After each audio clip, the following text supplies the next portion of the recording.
Got Your Eers On is brought to you by Tactical Legion 9. All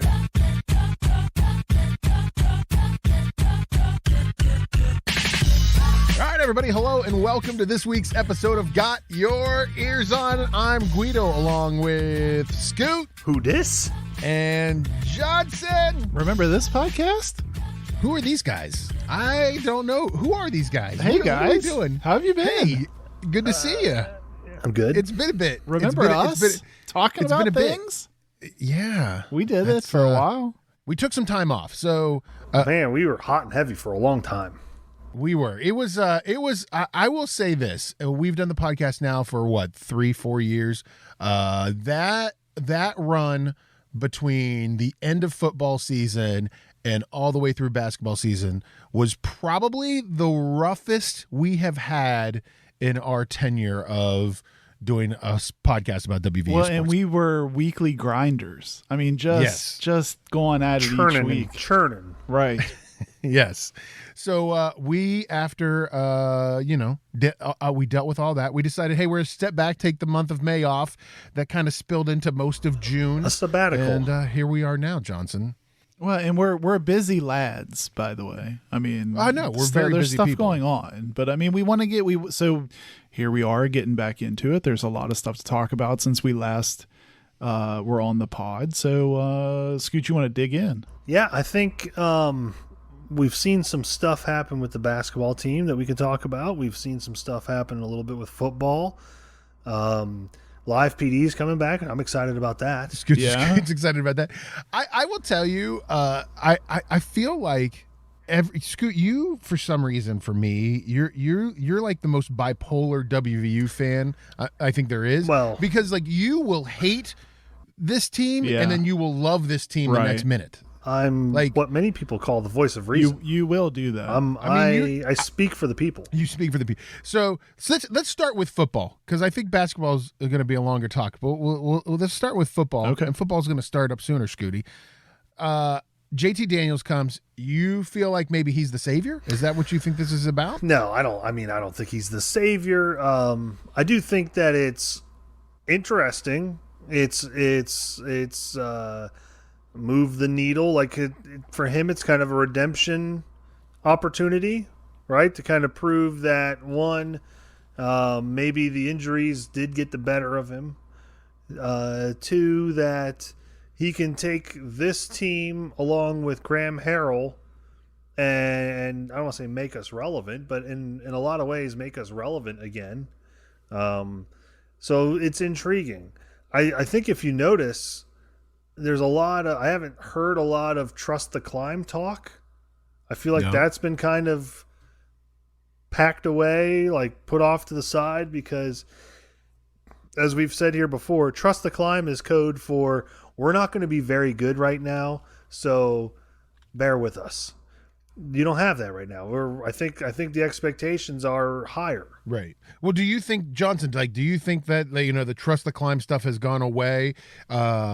And Neil Brown's seat is now pretty hot. Like, I feel like Neil Brown's seat, I mean, I know there's some years left on the contract, but after the last couple of seasons, I mean, so now it's like, okay, we don't need to trust climb anymore. It's Neil Brown's in and we're making this happen. Yeah, that's a fair question. I don't feel like his seat is hot just because of the contract stuff we've talked about over time, but I think people have, there's a bit of fatigue on that, I think, because last year was such a downer, and the 3 seasons with the previous quarterback rotation has been such a downer. I think people have done what you and I were doing, Guido. It's like, hey, forget all that. We got this fun new quarterback.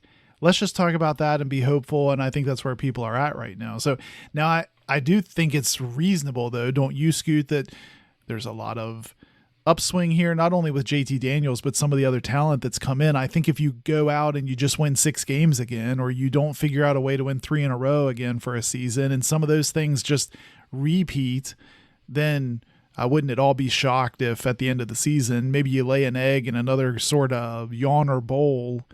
Then I would expect the heat to turn up. Yeah, I think if he goes 6 wins, there's going to be some, gets us to the point where the buyout is a little bit more manageable.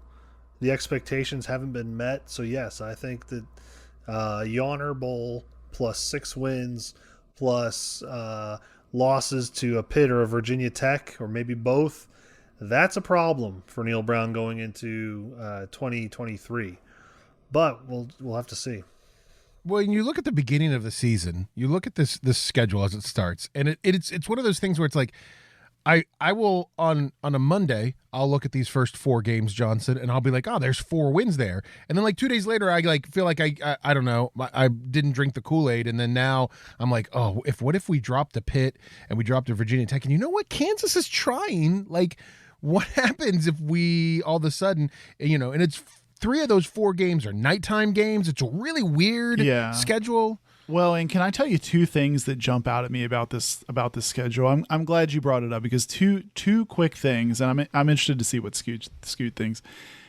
This road tilt, like the road schedule part of this, is a bear to me. It is. It's a beast. So, you've got obviously Pitt and Virginia Tech, 2 really emotional games going on. Then you're at Texas. You're at Texas Tech, where we decide every season to have a lobotomy every time we play Texas Tech for some reason. So the fact that that's away, I don't like that. And then you're at Iowa State. Actually, I don't care about this game, I'll be honest with you, because this doesn't worry me as much because you're in Ames in early November instead of some of those trips out where it's like late November, early December, where it's like trying to play on the surface of Mars. At least you don't have to do that this time.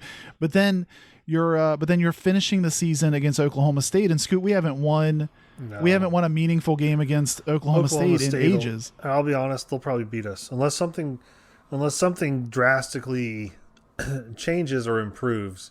My concern now lies with the defense, and specifically the secondary. We have a lot of, other than Charles Woods, I feel like we've got a lot of other question marks. And that makes me nervous a little bit, I'll be honest. Well, and I said 2 things about the schedule. Let me tell you the second thing that jumps out at me here is, so you have this trip to Virginia Tech on a Thursday, and then you're following that with a trip to Texas 2 Saturdays later. So I don't like that at all, because I think going into Lane Stadium, I mean, Virginia Tech can be, different levels of good, bad, whatever, but it's hard to go in there. Their fans pack it. It's loud. That'll be emotional for us. And you guys know, let's say you lose that.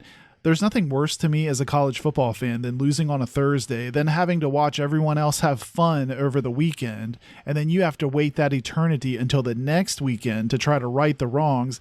And you're rewarded by going down to Texas, which Darrell K. Royal Stadium is one of the loudest places I've ever seen a game. So to me, that's a little pivot point where I feel like if you string 2 losses together there, that just feels really bad, Guido. You were talking about, suddenly you're in some deep doo-doo here.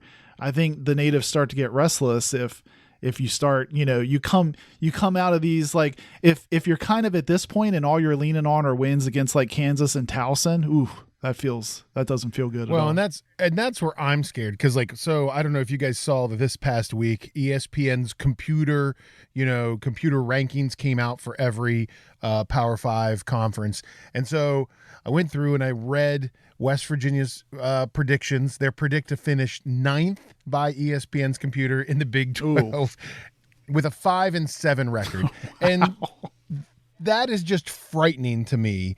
And they talk about in the article that I read that, like, JT Daniels is, it's trying to make a comeback for JT Daniels, but like, listen, really this season, JT Daniels and Graham Harrell have bought Neil Brown a year. Mm-hmm. Okay. He goes 5-7 with those 2 pieces. He's in trouble. The recruiting class, whatever, like, I think he's in trouble. You can't say, well, I've got the 15th best recruiting class in 2020, the 2023 grads. That's great. They're going to be freshmen. How many of them are you really going to play? So he's up against it if he goes 5-7. And you talk about that, Scoot, and you got like a kid like, Justin Benton, who if WVU goes 5-7 and the wheels of the bus come off, he might just decommit. Some of those commitments. That's all change. Realistic things that can happen. Signing day happens after the season. We have to remember that. Well, and Scoot, you've got this whole population of WVU Twitter that like every time I pull up WVU Twitter, people are on there just openly and just firmly talking about 8+ wins this season. Well, listen, I'd like to see 3 wins in a row. Can we do that first? Right. We've not done that in 3 years. Do you see it in the schedule though? I don't see it in the schedule. Maybe okay. So you'd either have to beat Pitt, because I think you can beat Kansas and Towson, or you have to beat Virginia Tech, because if you lose to Pitt, then you've got to beat Kansas, Towson, and Virginia Tech. Okay, but let's do that a bit. But let's do that a bit here, right? So of Pitt and Virginia Tech, what do you feel better about? Ugh. What do you feel better about? See, to me, can I give you my 2 cents? Is you're going to say the same thing I'm going to say, which is Virginia Tech. You feel better no, about actually, I'm not. That's interesting, Guido, because usually you and I are on the same wavelength. I think it's first game of the season. Anything can happen. I feel more comfortable that WVU fans are going to go to Heinz Field and fill it up and give, kind of come field advantage. They'll kind of combat that away. It won't feel like an away game. So I feel better about that than going to Virginia Tech on a Thursday. I think there's going to be old heads like us, Guido, that are going to be like their Big Eastness is going to come out, and it's going to feel like a old school Thursday night Big East. Yeah. Let's get it, West Virginia. That makes me nervous. That's going to be like a huge emotional game. It's going to be loud. And so of those two, Scoot, I feel better about Pitt. Honestly. I feel better about Pitt as well, because it's going to be home field feel for West Virginia. I think so. And I think you're going to have JT Daniels is going to be amped up. No one's seen Graham Harrell do stuff yet here in this for WVU. Right. So I think that's an advantage. But the funny thing is, I think Guido is probably, and I would agree, Guido, you're probably thinking of the two teams, though. I think Pitt's better. Like, I think Pitt's the better. That's what I would say, too. Yeah. Pitt's the better. Pitt is the better Virginia team. Tech and Pitt, Pitt's the better team. But there's something about Lane Stadium. That's a tough place to play. Here, and I agree with you. I think that Pitt game, there's going to be a lot of gold and blue, West Virginia gold and blue in the stadium. I just can't wrap my head around the fact that we have 3 Thursday night games this season. Yeah, it's weird. It is weird. It's I don't know. It's going to be a strange year. We have a ton of night games, which is also weird because we're usually the noon game. Get it over with. Get them off the TV set. That's how I feel like they try to play us. But Scoot, you think? I think we win the first 3 games. If we're going to win 3 in a row, that's where it's coming from. Okay, and then you think maybe a loss to Virginia Tech? I think a loss, that's the problem. So you scroll through there for me, Johnson. So you go Virginia Tech, that could be a loss. Texas could be a loss. Well, Baylor what I was going to ask loss. you, though, like if you've sort of navigated this with only 1 loss, now you're into the meat of conference play. I think you run a tough time with Texas, Baylor, and Texas Tech. Especially because you're at Texas, you're at Tech. Tech throws out Baylor's good, and Baylor's good. Baylor's good. Tech throws out boner to bone. Right, and we decide we don't know how to play football every time we play them. So I think we beat TCU. Okay. Iowa State. I think we beat Iowa State. I think so. It's at Iowa. I don't know. Oklahoma. Have we ever beaten Oklahoma? No. Well, so but that's the interesting thing, though. Like, do you think there will be any? The only thing I was going to ask you guys on this is likely the last shot you get at Oklahoma because they're never scheduling you again, right? I mean, there's no reason for them to so this is frustrating if you go in and you've got them at home. Like, to me, this could be a huge opportunity. It would be a big downer if you let them get out of here and you never got a win over them in conference play. I fear that the best chance they had was the Tavon game, which I was at. Yeah. And I others. I also had CC Pizza that night. It was great. Over there at did you just University say- Town Center. CC Pizza was great. Yeah, at University Town Center. I don't It know was that delicious. anyone's ever said that. I don't think I've ever heard that It was before. a That's the nice first. assortment of different types of pies. I recommend them highly. CC's, if you're listening, we could use a sponsor. Be a sponsor of the show. The one that I don't feel good though is ending at Oklahoma State. Like I just That's never bad. feel good about that. To me, I think that's Oklahoma a definite- State. We're bad against Oklahoma I know. State. Gundy's got our number. He's got our number for sure. It could be a 500 season. That's what I'm. So that's why. I know. That, So that's what I'm saying. That's what I'm saying. I don't. Yeah. If you're a WVU Twitter person and you're like at least 8+ wins, to me that's with the road schedule that's on here. It's tough. That is tough. I think I know somebody on Twitter that feels Well, that way. He might think we're a 10-win season.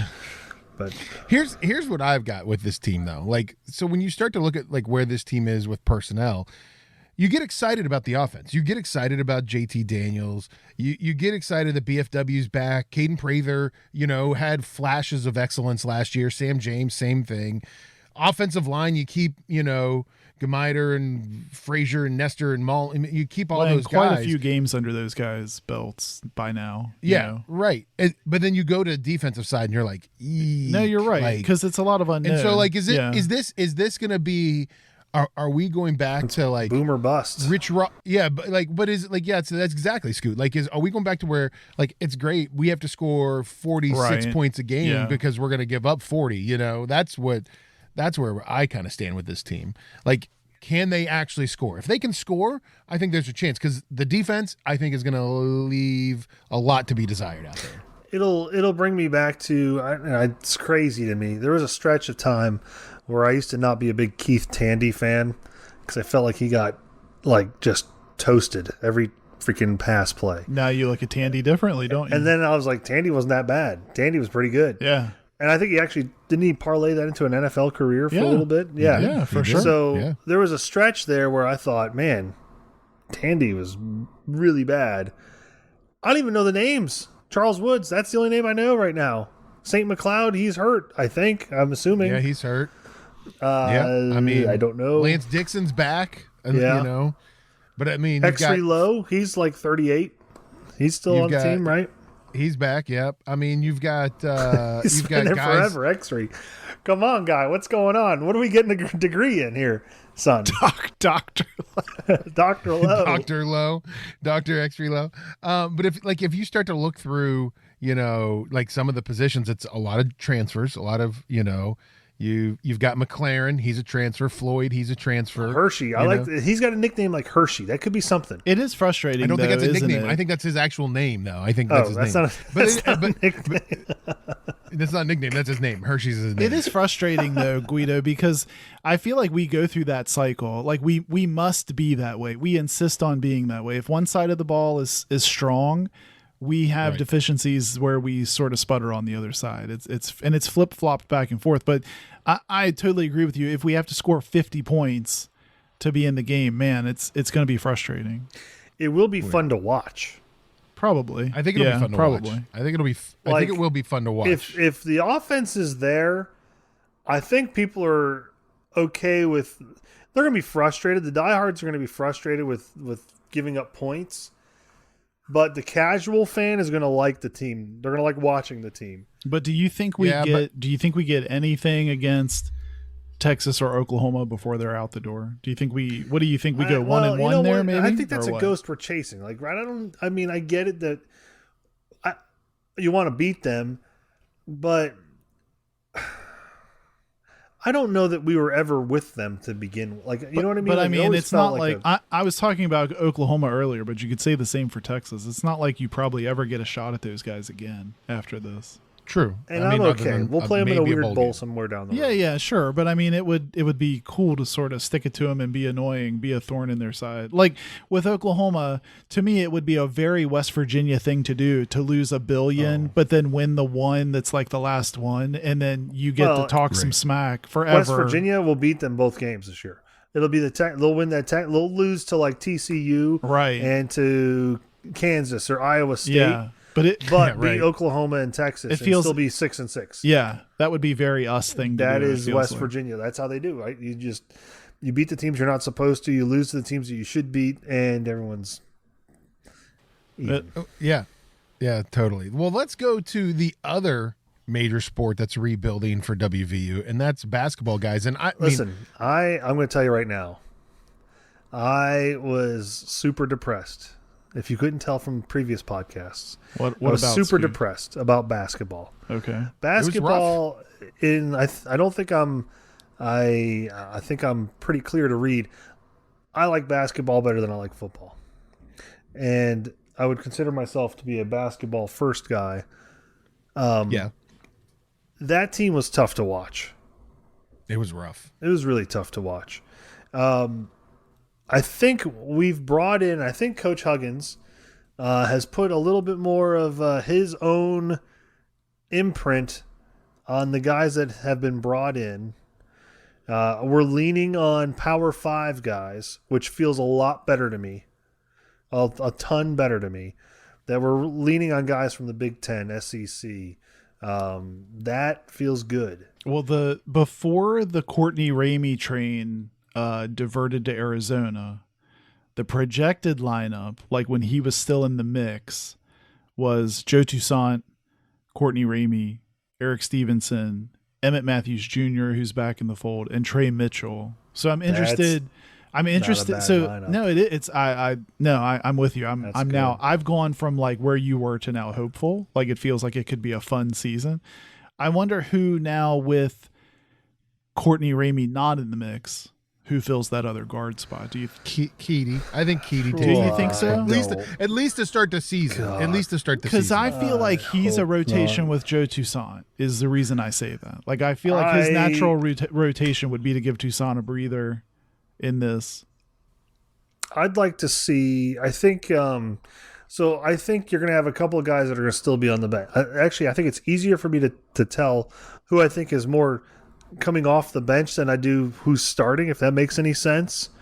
I think it's easier for me to tell. Like I think like Mohammed Wagi, the big Wagyu. The big Wagyu. No, we were. I think calling he's a him bench the big guy. Wagyu. It's, yeah. I think he's a bench guy, and he's only a sophomore. I think him and Jimmy Bell are both bench guys.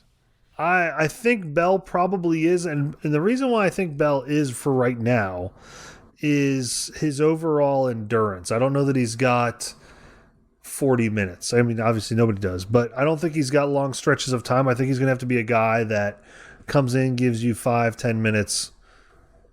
I don't think he's going to be a big time guy just because of his size. To me, though, that am I naive in feeling like that's a luxury? Like I like that. I mean, I love it because he's super talented. But I love it. Yeah, and he's hungry. right. He's got a chip on his shoulder. There's an edge to him. Let's go back to what Johnson asked, though, Scoot. I want to go back to what Johnson asked about. So Courtney Ramey was going to be that too. He was going to be that shooting guard. That's exactly. So who is that two for WVU? Like, who could play that? Because Joe Toussaint, he should be the one. I think everybody agrees with that. Right. Agreed. I don't think Stevenson's a two. I mean, Emmett's not a two. Well, so who's the two? Kobe? Keedy? No, it's not Keedy. If Keedy's first Seth shot Wilson? is a mountain, You're going to put maybe Seth Wilson. Maybe. Do we have a Josiah that can play that position that we didn't lose? That we don't? Is there a Josiah out there that can play that? I don't think he's ready. I do think Trey Mitchell starts. I think it's possible, though, that maybe a Jimmy Bell does start. Or that Pat Sumnick, I don't know exactly what he's bringing yet. But then He's an you're X saying factor. maybe you just go big, is what you're saying. Well, So then you put Stevenson in the two. right. You move Emmett to the Emmett's three. got to be a 3. For me, Emmett's a 3. Well, I don't think he has to be, but I think I don't think he has to be a three. I think if you're saying it's not Keedy and it's like a Kobe Seth or somebody like that, then I think I don't know. To me, I feel like either they're slotting in or you go a bit bigger and you let Stevenson play the two. But either way, I think it's interesting. I mean, going bigger to me in the Big 12 is not a bad thing. It's not like you're going to not want that anyway, but I don't see Keedy in the two, I guess is what I'm saying. He's not a shooting guard. There's no way. I think his it. natural rotation would be to give Toussaint a rest every now and then, and that feels like the natural rotation for him. I think Stevenson's the 2. Now that I'm looking at it, he's 6'4". You think Stevenson's the 2? He's 6'4". Okay. He's a 2. I think the problem I have, Scooty, in the thing that we've dealt with Huggins in the past is that we have all new face. We're talking about a starting 5 of all new guys that weren't on the court last year. Now I get it. Emmett Matthews has been in the program and knows it. We're talking about 5 new starters here, assuming that Keaty's not a starter. That's not what Huggins does. It's not what he's done for the 30 plus years that he's coached. Yeah, it feels weird. So that's where I start to worry about, like, can we actually pull this off? And has this transfer portal and all of this really pushed Huggins out of the game? Like, I think so. This is going to sound weird to me, or to you, maybe not. Doesn't sound. Let me say this again. This is going to sound weird to you. It doesn't sound weird to me because I'm saying it, so it doesn't sound weird to me. I think Huggins will do better with this team, partly because it feels like they can create the team as it's going, in the sense that, like, so before you had Taz, you had Sean McNeil, and then we had to try to piece in these mid-major guys who were the man on, like, they were the guy on their team. They were the bucket on their team. Yeah, right. So we're going to put them on this team, and those guys are going to still come in with that mentality, and they're kind of trying to figure that out. These guys, to me, this new team, to me, comes across a little bit more polished, in the sense that they've kind of, like, some of the you know, when you're Joe Toussaint and you've been playing for Iowa and you're going up against Illinois and Ohio State and Michigan State, like, that's way different than going up against James Madison and Robert Morris and, right, you know, like, Old Dominion. Like, that is apples and oranges. Toussaint's a Brooklyn, or I don't know if he's Brooklyn. Is he Brooklyn? He's a New York guy. he's a New York guy. He is the Bronx. Right. Yo, he's ready for anything, right? There's nothing that's going to scare that guy. Well, and it feels very Hugs to be working with people like that. I think so. Man. I agree with Guido. It's weird because usually he uses that first year, hey, get a guy acclimated, then you see the big jump in the second year. I think it's probably, Guido, what you're not putting words in your mouth, but that's usually what we're talking about. So, but I also think these guys seem hungry. Like, I think they know this is, like, they've taken advantage of the portal. It's a little bit of a last chance kind of right. feel Like, to they it. like, let's make something happen. Like, let's get on it. And here's the thing, guy. It can't get any worse than it was last. I mean, we can't be 4-14 in the conference. Yeah, that's for sure. Can't. Yeah. Like there's something's. I mean, hopefully something changed. It changed. Like, I just don't know what to right expect now on the surface. We obviously haven't seen them play yet. Have there ever been 2 guys on Huggins' team at WVU that scream Bob Huggins more than Jimmy Bell Jr. and Joe Toussaint? No, I agree with you. Jimmy Bell Jr. That's a Jimmy Huggins Bell guy. Jr., Like, if you've ever seen a Huggins guy, like, that is a Huggins guy. Like, he's listed right now, Scooty. He's listed right now, and, like, I feel like every time I read his like size, he grows. He's listed right now 6'10", 295. I love it. I don't 295. I love it. And he's worried about, like, working. Like, I read that one of the big things for him was he wanted to get to meet the strength and conditioning coaches. That was a big deal to him. Like, who is going to be helping him get in shape. And I follow him on social media, and the guy's in the gym all the time. He's posting pictures constantly of being in the gym or working out, or so, like, listen, I think this is a hungry guy. This is a guy that feels like this could be his chance at some redemption. We've got him for 2 years if we want him. Like, he's got that COVID year that he can do past this year. This could be a pretty special thing for him, a chance for him to kind of, like, he went from St. Louis to a junior college, now, you know, Power 5. This could be a big thing for him. And you just want to hear Tony Caridi go, like, Tunka for the dunk, Tunka or something for the Dunka with Tunka. Yes. Yeah, right. Well, and don't you think you put a guy like Trey Mitchell in there? The man, Big 12 is not going to be new to him, you know. So to your point about competition you've been up against and gyms you've been in, I mean, Trey Mitchell isn't going to have any, like, he's distracted being in the fog, or like he's been around. He knows the Big 12.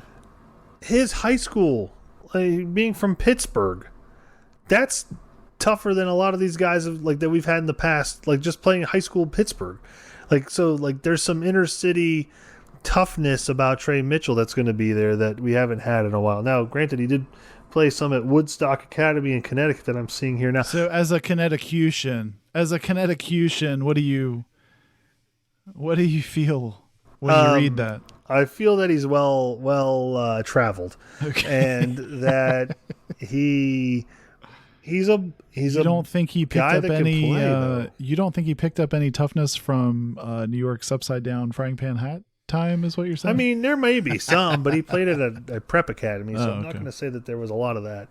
Well, I think having hope for the basketball season after what we sat through last season is just fun again. I mean, it feels nice. Now, could it go into the crapper by Christmas? Sure, but I mean, it feels good. It feels fun. I think that's the thing for me. It's like it's so like we dealt with it last season. I mean, we went into Christmas and we were like, hey, this basketball team isn't bad. We've only lost 2 games. We're winning games, but we didn't play anybody. And the schedule, I mean, granted, I think this year's preseason, or whatever you want to call it, pre-conference schedule is going to be a little tougher, especially with that Phil Knight legacy thing that they're doing out in Portland over Thanksgiving. With that'll speed you up as far as how that'll get you ready. Yeah, that'll wake you up. You'll be awake for that one. I mean, I like Gonzaga. that we don't have this big time leading scorer.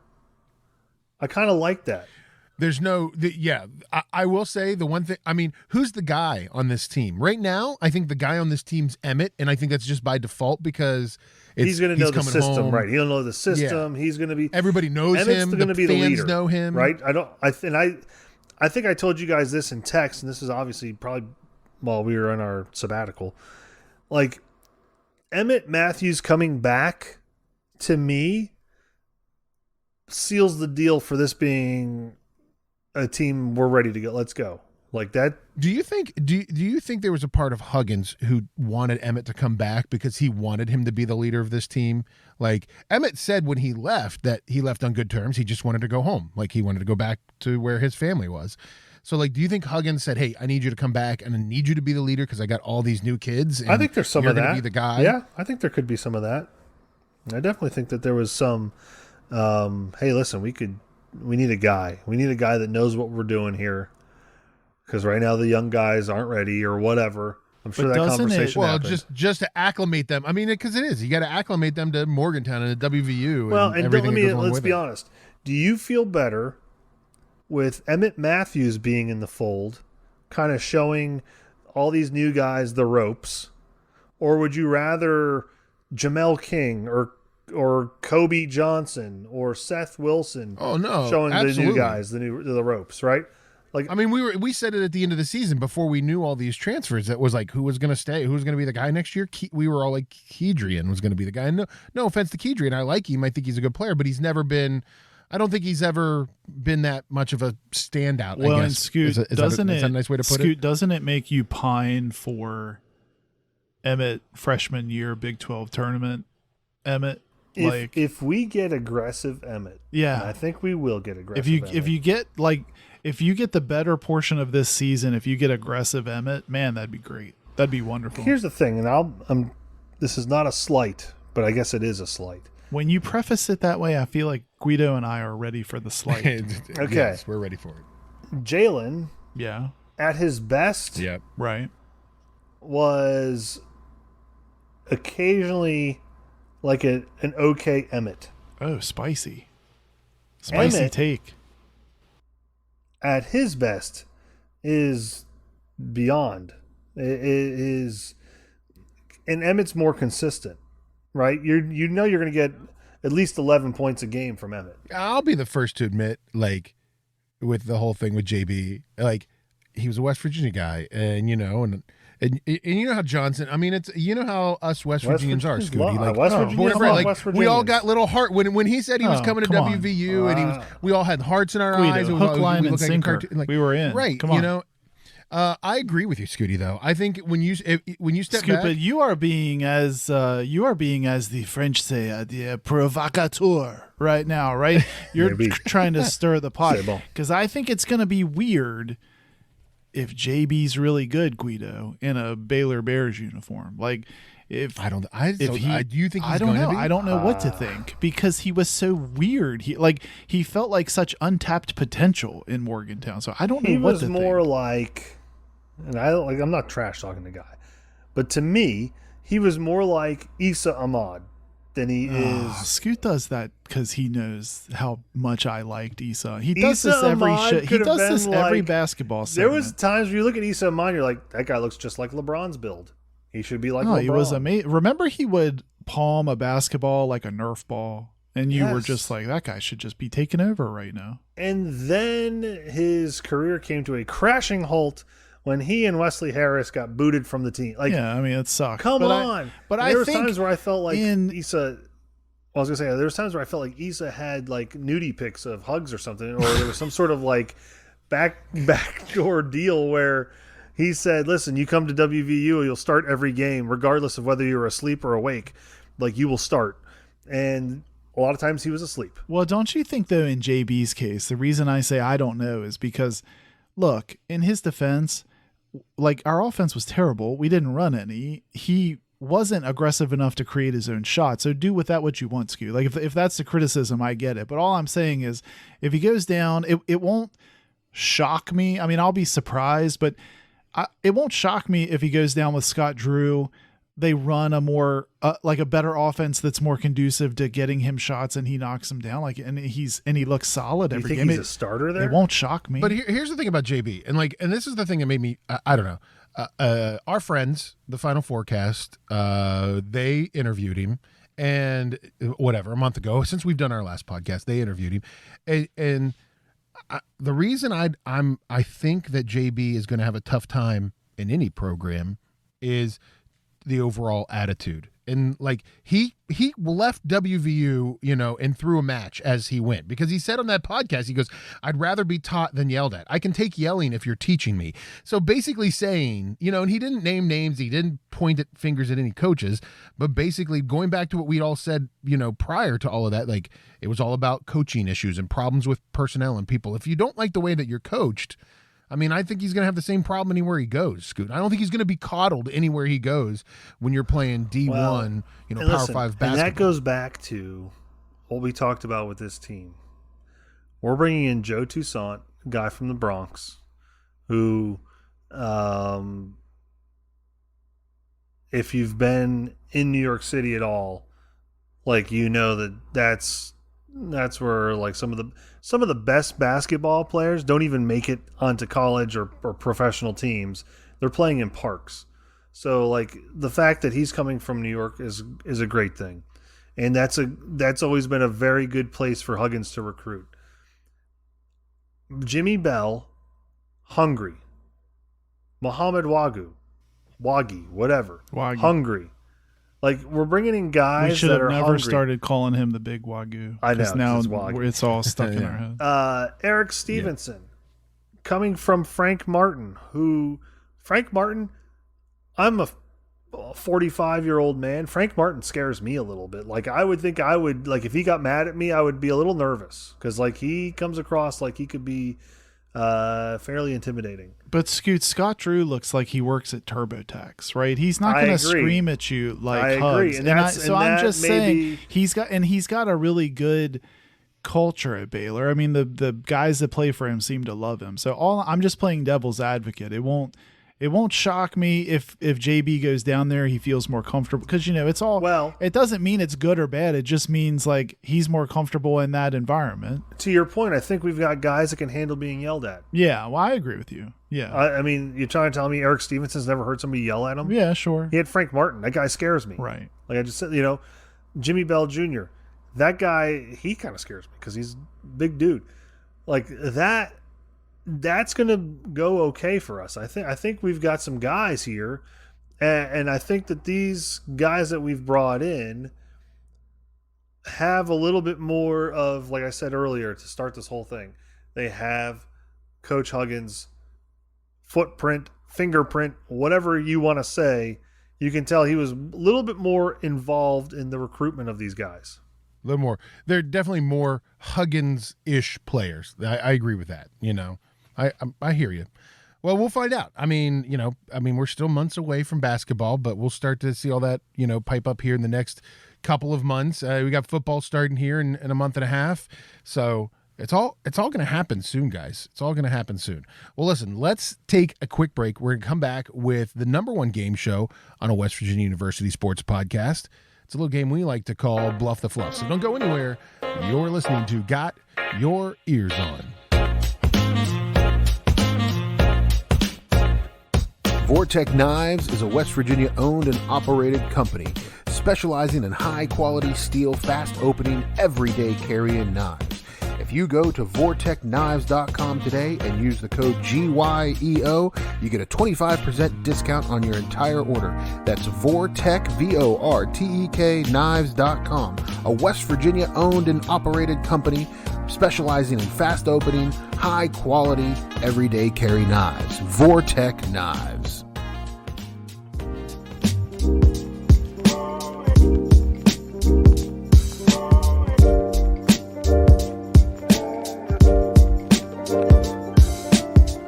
All right, everybody, welcome back to Got Your Ears On. Guido here along with Scoot and Johnson. Listen, don't forget, look for us online. You can find us on the social medias at Got Your Ears on Instagram, on Twitter. You find us on Facebook. We're somewhere out there, I think.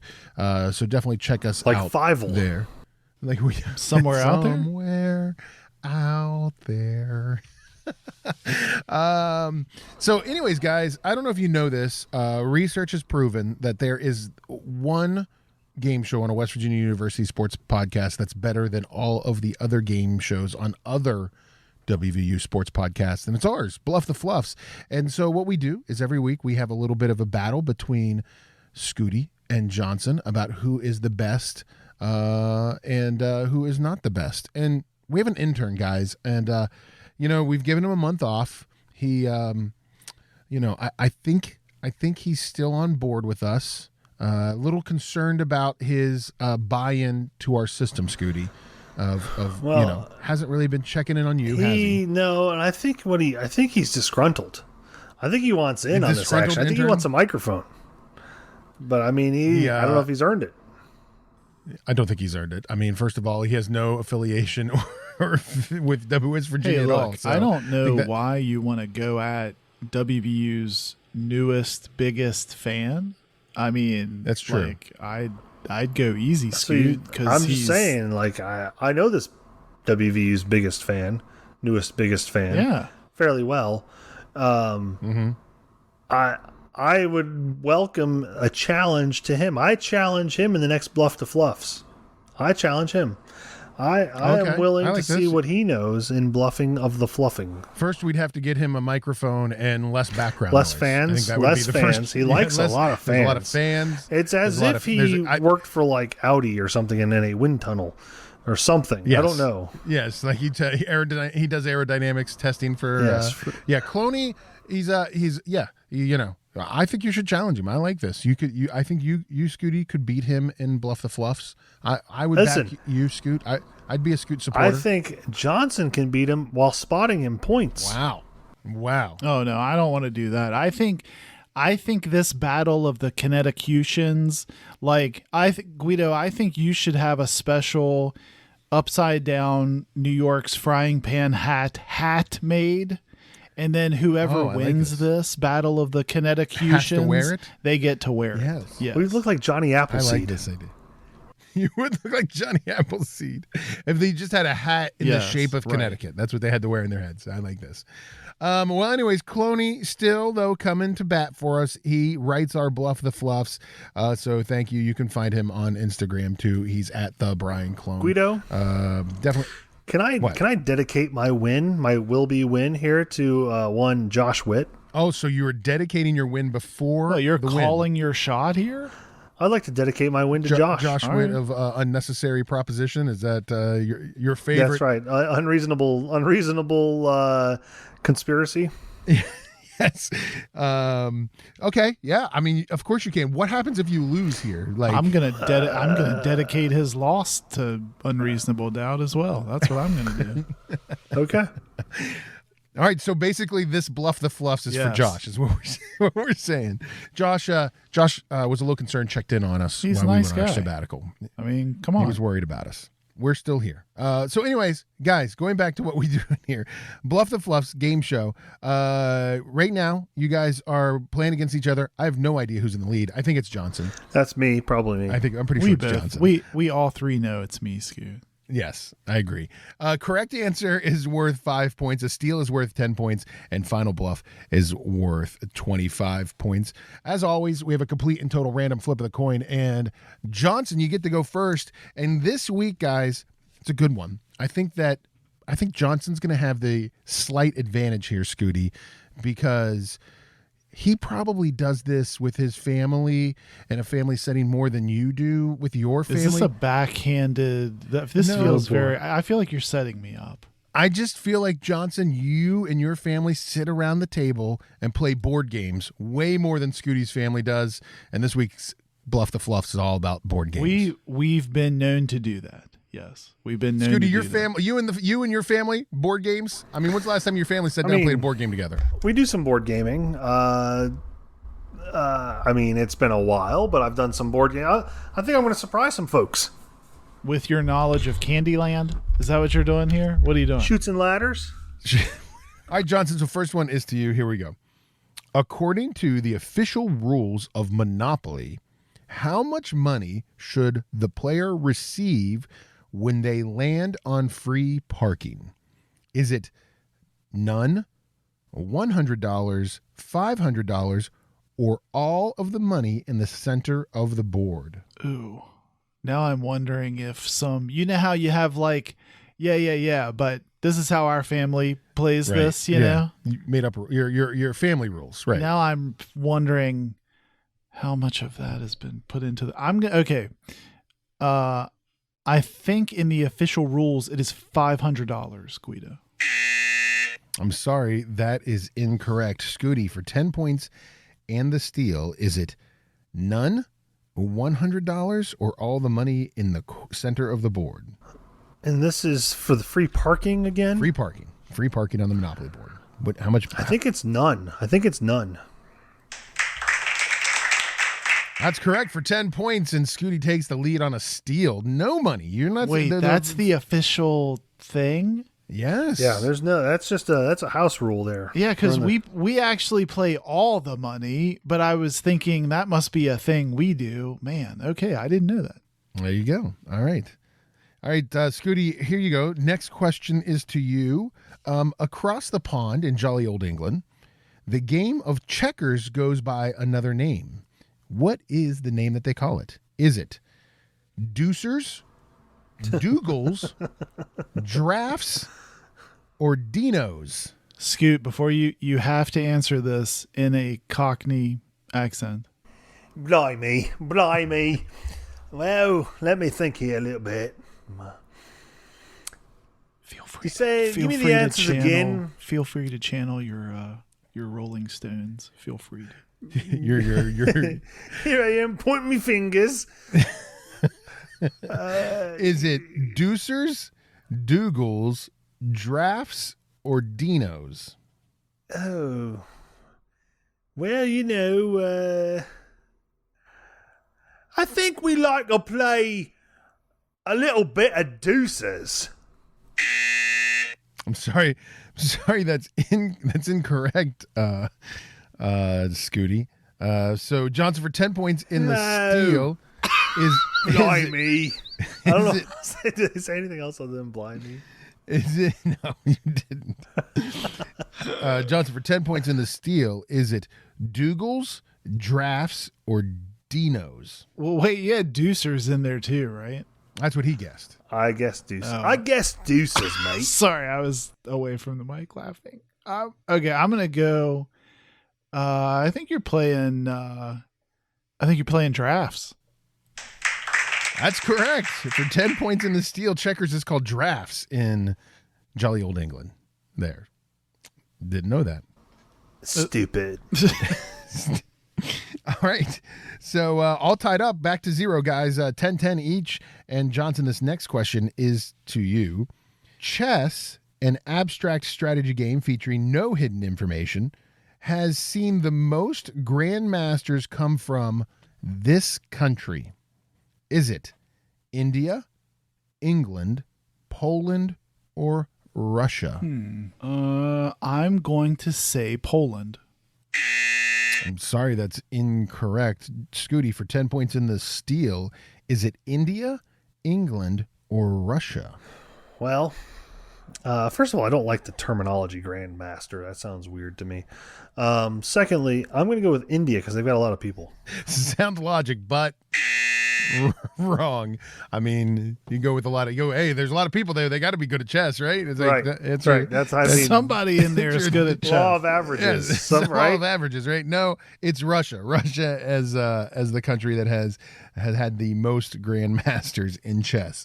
All right, so we're still tied at 10. And Scooty, this next question is back to you.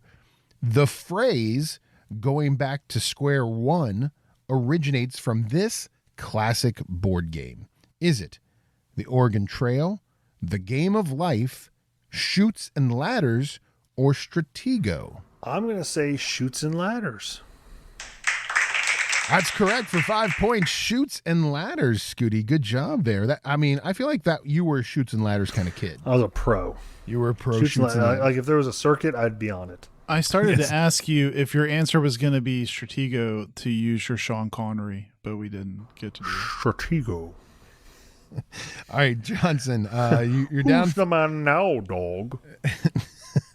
Johnson, you're down 5 right now. Scooty's got to lead 15-10. This next question is to you. Yes, that's right. This classic game, originally played on pen and paper, became one of the first games to be computerized in 1979. Was it Othello, Connect 4, Risk, or Battleship? Ooh. This is tough. Are these Clone Dog questions, or did you make these up? No, this is all cloning. All right, dang, Clone. I'm going to say Othello. I'm sorry, that's incorrect. Scooty, for 10 points in the steal, is it Connect 4, Risk, or Battleship? I'm going to go with Battleship. That's correct. For 10 points in the steal to take the lead 25-10 over Johnson. Yeah, Battleship, first game computerized in 1979. I think the part of that makes me more interested is they originally played Battleship on pen and paper. You didn't have like the little pegboard? I'm wondering if it's like a chart paper maybe? Maybe. A special Battleship paper? Maybe. I don't know.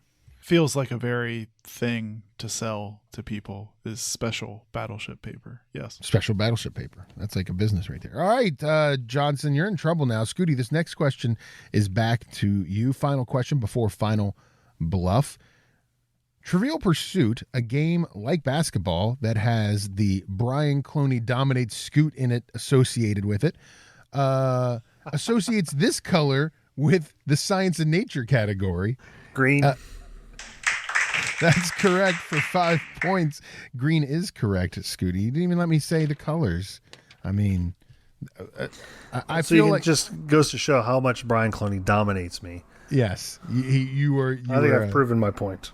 Are you a classic Trivial Pursuit, or do you like to play the new versions? I'll do them all. I'll do them all, and I will whoop anybody.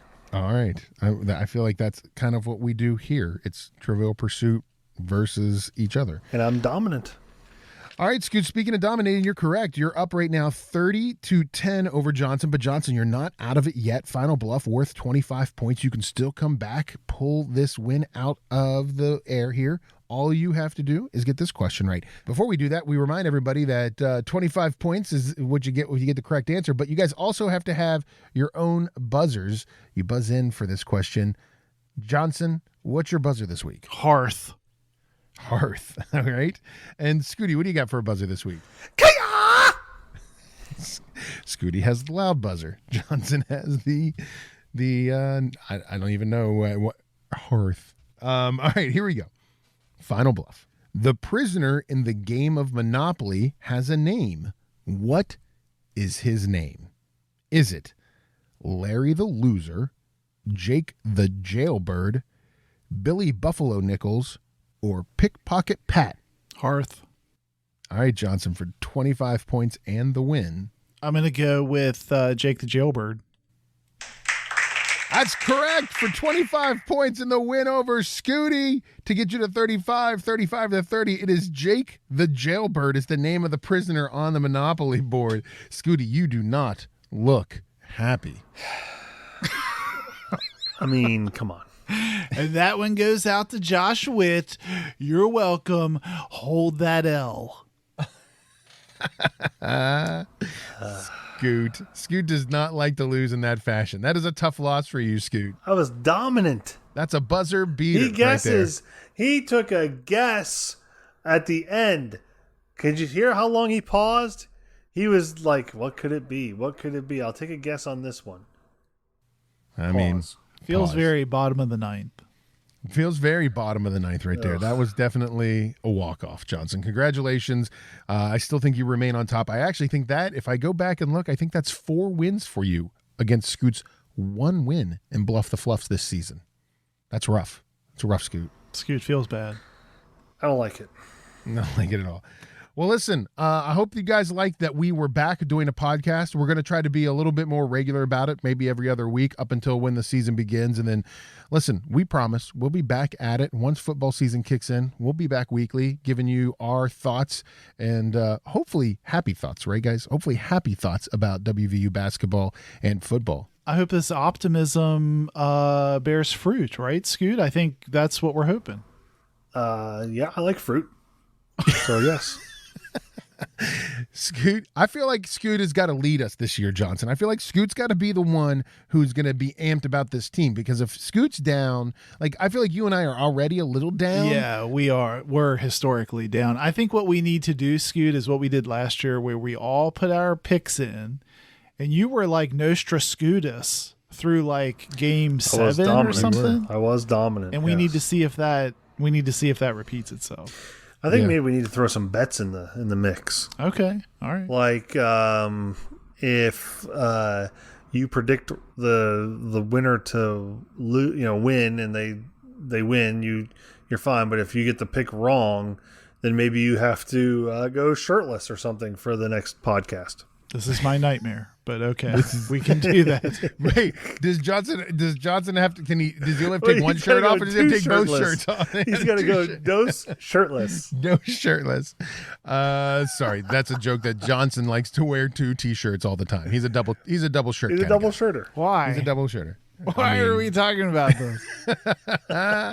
Oh, it's so good to be back. It's so good to be back. I don't plan to do any shows with the shirt off. Just letting you know that. No, yours would be you're not allowed to eat any cheese. All right. For that week. You can't eat any cheese. A week of no cheese. I'd be so mad at the next podcast. You would be angry. You would also be less gassy, but I mean, Guido would not be allowed to dye his hair for that week. Oh, that may be the toughest thing. Guido likes to dye his hair. Listen, I will tell you now, I won't dye my hair until after the season starts. We'll see. I think we need to see Guido with a beard. I'm going to change it all because there's no Guido with a beard is bad news. That might have to be one of the bets on the table. No shave Guido. That'd be bad news. So I get the patchy beard. I get like the I think that'd be great to watch. The patchy beard. Well, I think we need to line those up. Yeah, we got to start thinking of those. So, but listen, check us out online. If you haven't got a chance, check out our website, gotyourearson.com. And don't forget, find us online. Look for us on Instagram, Twitter, Facebook, all of those places. And tell your friends, download the podcast. We're kicking back into gear, guys. It's time for sports to kick back in. We're ready to go. Crank it up. Crank it up. So we'll be back, guys, soon with another show. Thanks for listening, everybody. You've been listening to Got Your Ears On.